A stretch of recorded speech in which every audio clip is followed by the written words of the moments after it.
Lipton Tea and Lipton Soup present Inner Sanctum Mysteries, starring Boris Karloff.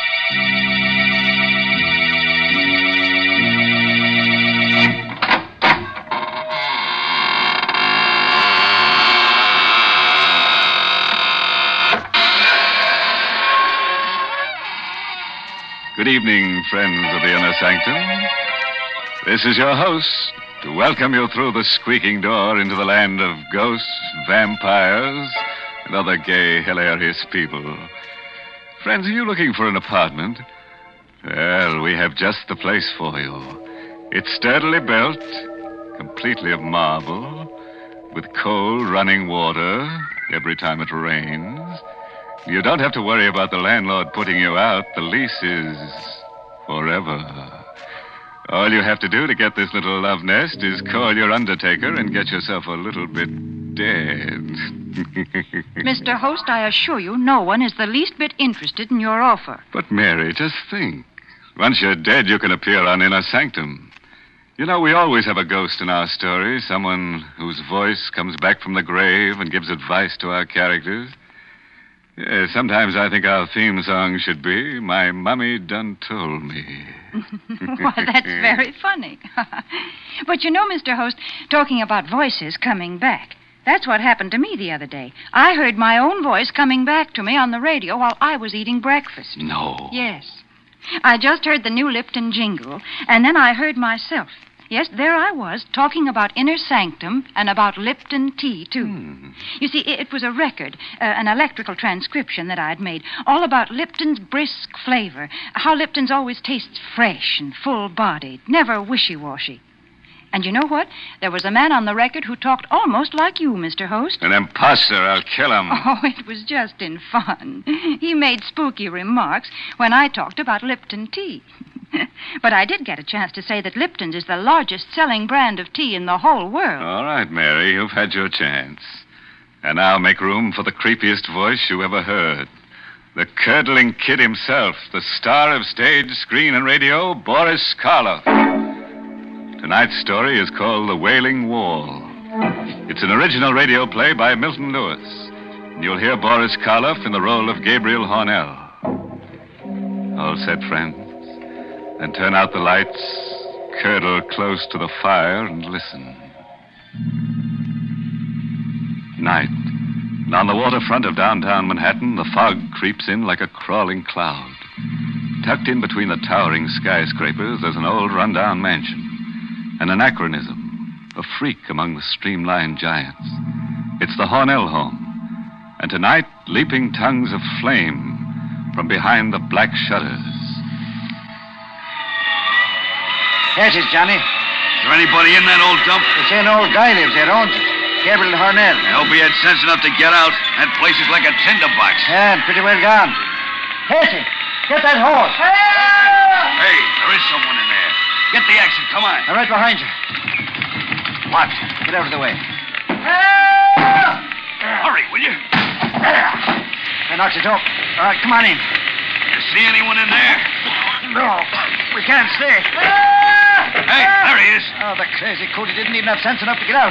Here, grab his shoulder. Yeah. No, let go of me. We're just taking you out. I don't want to go out. We ain't asking you what you want. Come on, Johnny. Before this joint collapses. Oh, take me out. I can't leave the house.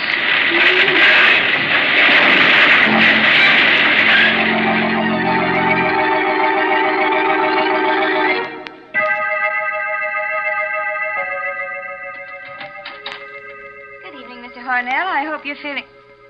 Mr. Hornell? Mr. Hornell?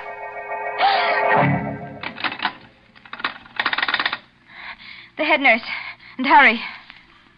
Hello? Hello, this is Nurse Hopkins on the 18th floor. Gabriel Hornell is not in his room. The window is open from the bottom. There's a letter. I know, but I'm sure he's not alive. Oh, the letter? Yes, I'll read it to you. To whom it may concern. By the time you read this, I shall be dead. There can be no mistake this time. Death holds no fear, no terror any greater than what I've endured in life.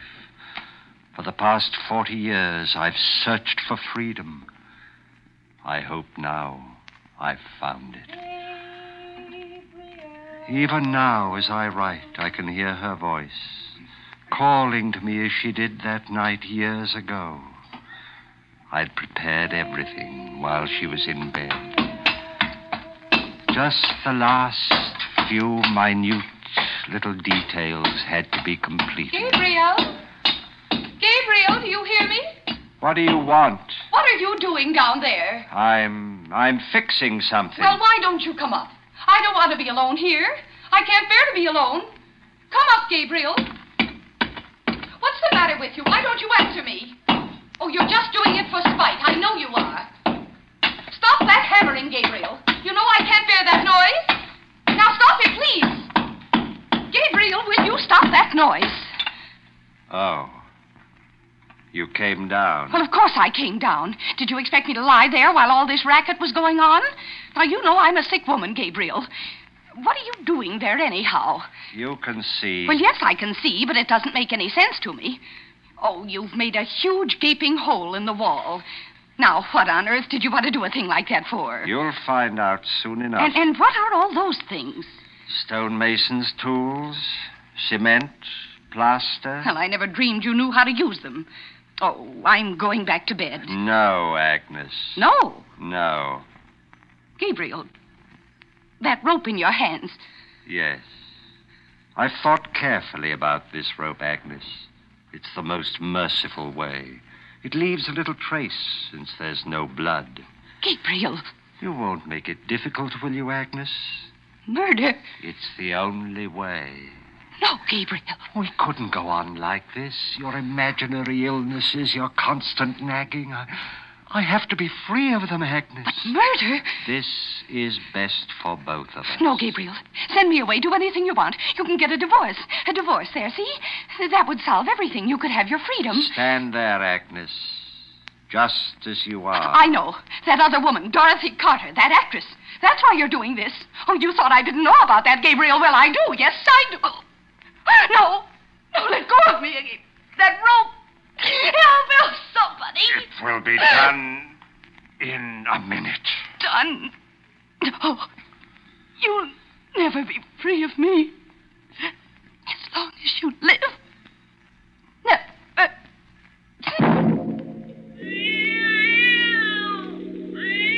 The cat saw everything with its yellow eyes. The cat saw me take her body to the tomb I'd made in the wall. The cat saw me place her there and carefully seal it up. I worked quickly, skillfully, with infinite care. First the bricks, one on top of the other, then the plaster. Then the wallpaper to match the rest of the room. That wasn't very difficult. In a short time it was done. I was free. All I had to do now was to go to the police and report her missing. It was even simpler than I'd thought. I put on the coat. I was about to open the front door when I heard it for the first time. I thought it must be my imagination. I listened carefully. I rushed to the wall, put my ear to it. What I heard made icy perspiration ooze out of every pore of my body. The wail was coming from the wall. It was like the insane shriek of some creature of another world. Was she alive in there? She couldn't be. She was dead. I knew she was dead. And yet I heard her voice wailing. I could swear it was her voice. I couldn't go out as I'd planned. What if someone else should hear it? Would they go to the wall? Investigate? The doorbell. Oh, it couldn't be at this hour. It couldn't be, but it was. Who?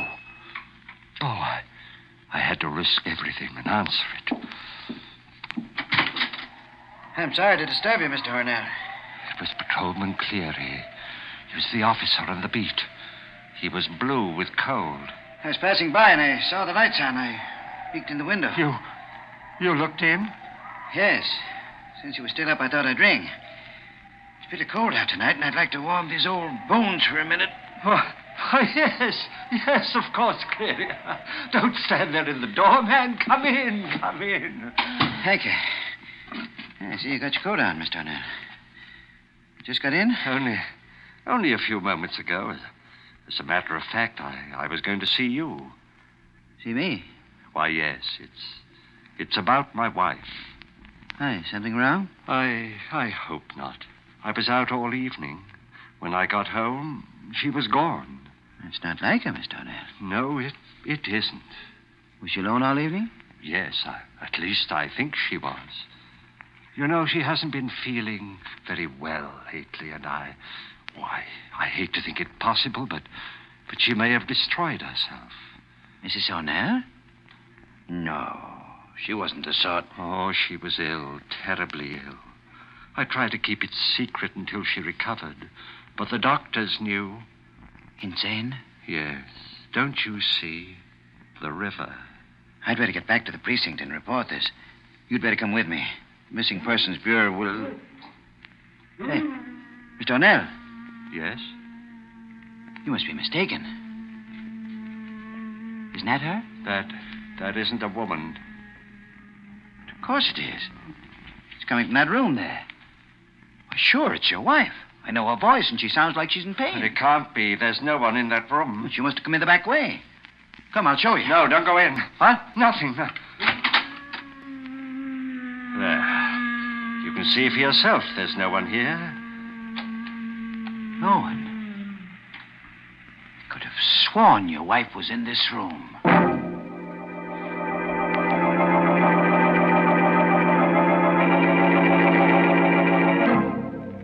Well, how'd you like to live in a house with wailing walls?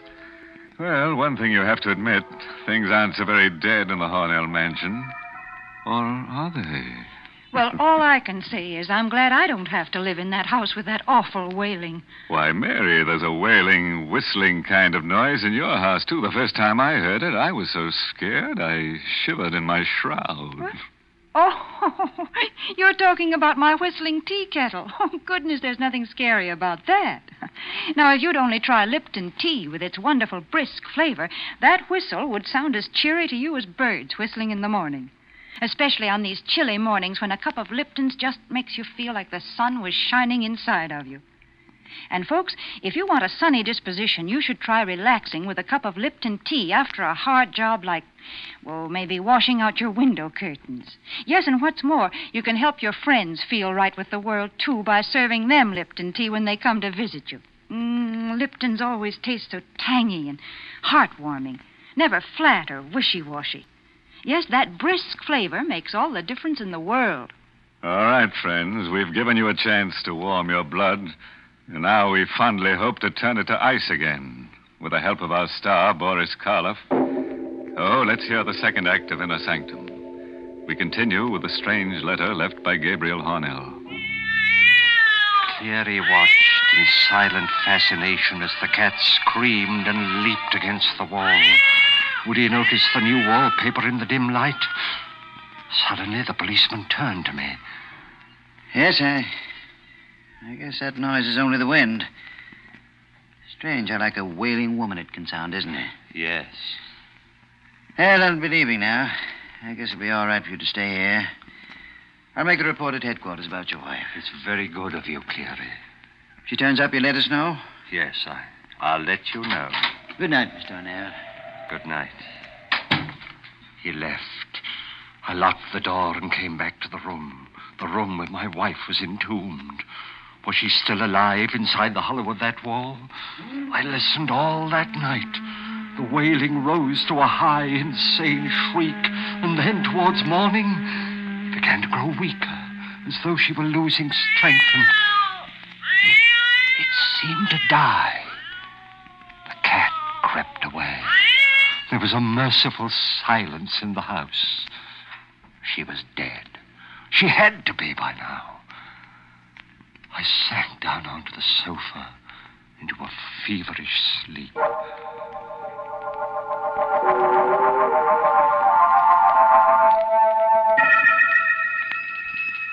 Somewhere a bell was tolling, calling the mourners to the grave.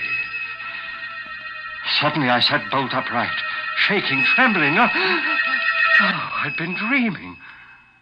The front doorbell was ringing. It was night again. How long had I slept? The house was silent. Oh, there was nothing to fear now. I ran to the door, opened it. Hiya, kiddo. Dorothy. Well, are you going to keep me out here in the cold? No. Come in. I haven't been feeling well, Dorothy. Is that why you forgot our date tonight? I must have overslept. What time is it? 10 o'clock. 10. I must have slept clear through the day. Well, aren't you glad to see me? Glad? Why, yes. It's a delightful surprise. Well, that's more like you. Come here, kiddo. You've got the blues, but Dorothy will wipe them away. Give us a kiss. What's that? Just the wind. Oh, no, it can't be the wind. This is a very old house, Dorothy. You sometimes hear strange noises. Oh, I've never heard anything like that before. Sounds human. Was she still alive, even after 24 hours? Suddenly I realized that the doorbell was ringing again. There was a large pair of wooden sliding panel doors between the room that we were in and the vestibule that led to the street. I wasn't going to take any more chances. There's someone at the door, Gabe. Yes. You wait here, Dorothy. What are you doing? Closing these doors. Why? I'd advise you not to ask too many questions. Evening, Mr. O'Neill. Officer Cleary, who are those men with you? Hey, I've got something to show you, Mr. O'Neill. You'd better brace yourself. It's not going to be pleasant. All right, bring it in, boys. You can put it over there. What? What is it? It's a body. A woman. Just fished out of the river right near here. She can't be dead more than 24 hours. My wife? Hard to say. You see, the body got caught in the propeller of a boat. It's not easy to recognize it. Unless it was examined by someone who knew her very well. Like yourself, of course. Let me see it. Take away the burlap. Look, Mr. O'Neill. I know. It's pretty bad. Is it your wife? Agnes?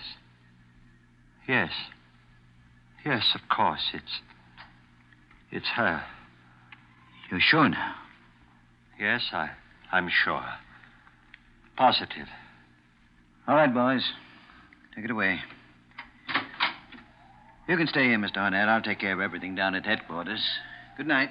Good night, Cleary. Luck, fate, whatever it is that seemed to control men's lives was playing directly into my hands. They'd never investigate now. The nightmare was over. This time I was really free. Suddenly, the panel door opened. Dorothy was standing there, a curious smile on her lips. I heard everything, kiddo. You did? So you were married. No longer, Dorothy. My wife died. Suicide. So I heard. Now everything will be quite all right, and we can get married in a few weeks. We'll have money, lots of money. She left you plenty, eh? She was very wealthy. What's the matter? Nothing. Nothing. I see what happens to your face when you hear that wail. Did you kill her? What are you talking about? Did you murder her? You heard what he said. She was found in the river. You can fool a dumb copper, but you can't fool Dorothy. That wail. It's queer. Awfully queer. Look at what that cat's doing, will you? Jumping up on that wall like it's gone crazy. Yes, there's something about that wall. That's what the cat's trying to tell me. Something about the wall. You better stay away from there, Dorothy. I'm going to find out something. Put that bookend down. Not till I'm done with it, kiddo. What are you doing there? I'm going to break through that wall. You crazy fool, stop it. No! Here, give me that thing. You're too late, Gabe. I've broken a hole through, and I'm going to look.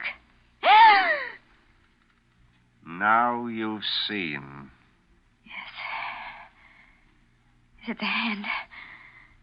The hand of a woman. It's her. Your wife. Yes, Dorothy. You murdered her. Yes. Well, ain't you the kid? What are you going to do about it? What do you think? I want money. Lots of... That rope. Yes. This rope. It leaves no telltale traces. Oh, no, kid. Didn't you get it? It was all a joke. No, don't come any closer. Don't scream, Dorothy. It won't do you any good. Gabe, listen to me. I don't want a cent, not one penny. I love you. I love you, I tell you. I'll keep your secret. I'll do anything you want. Anything. That rope. Take it away from my neck. Don't, Gabe, in the name of heaven. Don't please. Oh.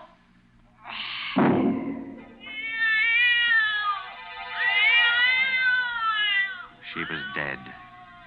I took her body, put it in an old trunk in the storeroom of the cellar. I had to think of some plan, some way to get rid of those bodies. In my confusion, there was only one thing that I was certain of.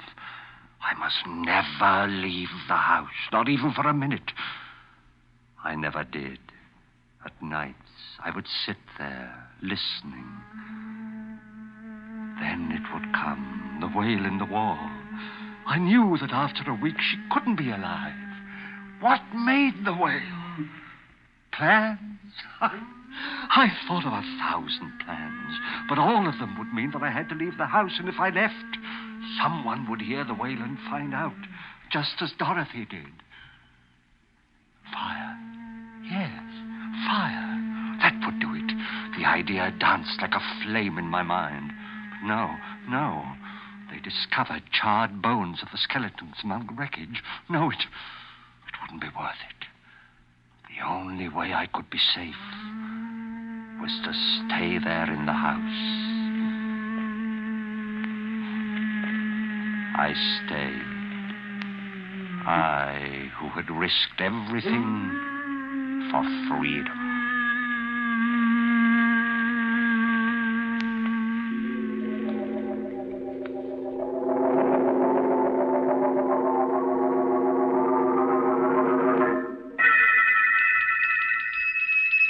One day, the doorbell tinkled. I opened it. Mr. Harnell? Yes? I'm Mr. Crawford from the bank. May I come in? Just in here, in the vestibule. We've written to you 12 times, but you've never replied. What do you want? Well, Mr. Harnell, you may not realize it, but you've overdrawn your account. The money your wife left is gone. Gone? So short a time? So short? Why, she died 40 years ago. 40? It seems only yesterday. We've been investigating. Even the grocer who used to supply your food no longer will extend you credit. What do you want with me? I'm not starving. If you'd see your face, you'd realize that you are, Mr. Harnell. Now, if you'll only be reasonable, we can see to it that you get $250,000. $250,000? How? By selling this house. It's become very valuable. No. You get out of here. Get out. But, Mr. Harnell... Get out! Very well. He was right. I was starving. That night, when I heard the wailing begin again, I came to a decision. I had spent 40 years in the house. More punishment than criminals receive who've committed even worse crimes than mine. I'd take a chance. I opened the wall I'd sealed up 40 years ago. She was still there, but the wailing continued. Why? I looked into the tomb I'd made for her, and then I saw it. I saw this thing that had ruined my life. It was a tiny hole in the outside wall that I'd made when I first broke it open. The wind rushed through and made that horrible wail. What was the use? I took a match out of my pocket. I set its flame to the curtains. In a moment, the place would be an inferno. But I decided to stay. I wanted to perish with the house. In death, at least I'd be free.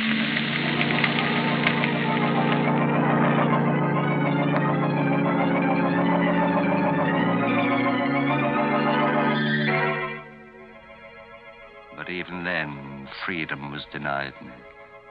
They rescued me. brought me to this hospital. I had the nurse make inquiries from the police. She told me. No, there was nothing unusual found among the ashes. Everything was burned to a fine powder. If I had only set fire to the house 40 years ago. But no matter. The window is open, and it's 18 stories to the ground. I will soon be free.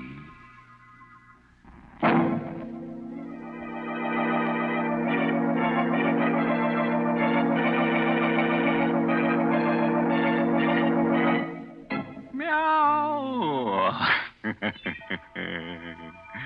Everybody's dead but the cat. And we overlooked him because we couldn't find him. Of course, I'm sorry that wall made such an unpleasant noise, such a tuneless wailing. We tried to teach it to whistle the new Lipton tea jingle, but we didn't have time, eh, Mary? Now, you just stop teasing me, because I'm not going to talk about the Lipton jingle now. No, and I'm not going to talk about Lipton tea either. Instead, the Lipton people want me to remind you folks about something important. I mean the Victory Loan Drive. You know, friends, we've been buying bonds for many years now. But this drive is in some ways the most important. Because if a job is worth doing, then it's worth finishing. The bonds you buy now won't buy weapons. No, this time the money will help bring our boys home. It will also help take care of our wounded soldiers, provide them with the finest medical care in the world. And, friends, we can certainly do no less. And the victory bonds you buy now will help launch our veterans into a safe and secure post-war world, the kind of world they've been fighting for. Yes, you're helping others and yourself, too, every time you buy a victory bond. So buy all you can, won't you?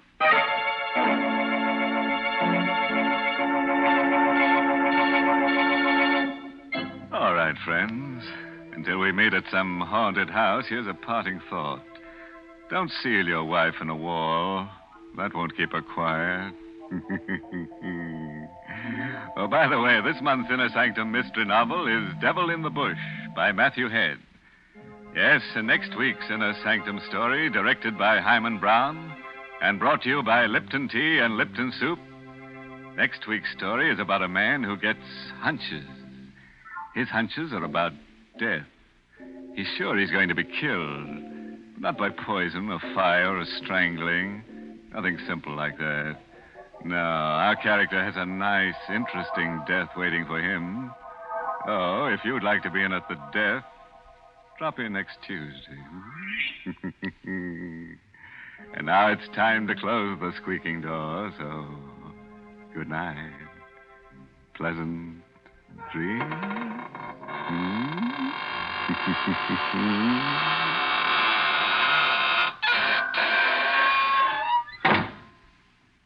Folks, the colder it gets, the more we all enjoy a good hot plate of soup.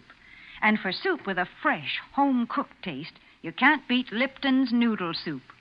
Yes, Lipton's is blessed with a real chickeny flavor, and it's just swimming with tender golden egg noodles. But listen, Lipton noodle soup takes almost no time at all to prepare. And Lipton's is economical, too. Costs less and makes lots more than canned soups. So don't forget to try Lipton's noodle soup. And don't forget to tune in next Tuesday night for another Inner Sanctum mystery.